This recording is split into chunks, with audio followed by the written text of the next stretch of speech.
Juan Archuleta and Enrique Barzola in the bantamweight division. I'm going to say decision. I'm fairly confident in this fight going to a decision. Enrique had like 3 or 4 decision wins inside of Bellator in a row and inside the UFC in a row, only getting one finish over Darian Caldwell, which is a little bit premature of a stoppage from the referee in that fight. Juan Archuleta did lose to Rafael Stones by knockout, did lose to Sergio Pettis by a decision, but again, that one knockout loss to Rafael Stones is not going to discourage me from thinking this fight's going to go to a decision.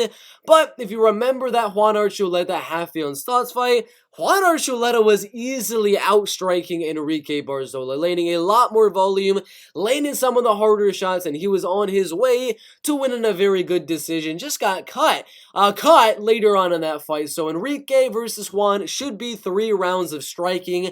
Might be a few takedown attempts mixed in there, but no really control or submission attempts. 3 rounds of striking. I think Juan hits a little bit more. Throws a little bit more volume than Enrique Barzola, and he's a slightly faster puncher. Not to mention, I do believe he's going to have that experience advantage as well, fighting guys like Sergio Pettis, Patchy Mix, Henry Corrales, Rafael Stotts. Wrestling should be not the biggest factor, but I think Juan wins it by a decision. Betting odds are going to have it as a 50-50. Juan Archuleta as the underdog at plus 100. I think that definitely is going to be having some value for this Bellator 286 card. To get plus money on Juan Archuleta, I think that definitely does have some value. I think that's my 3rd underdog of the card. For Juan Archuleta, we had Juan Archuleta. We had J.J. Wilson, who's a slight underdog, and I believe Mike Hamill as well, who is at plus 100. So that is our 3rd underdog of the night. This one, Juan Archuleta.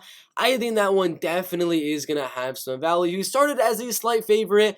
Enrique started as a slight favorite, went to an underdog and is back to a favorite. So that's interesting. But I think the only bet really to make here would be that money line bet onto Juan Archuleta. If you do believe that he's going to win the fight, you get plus money. I definitely do think that is worth it. If you're not willing to do...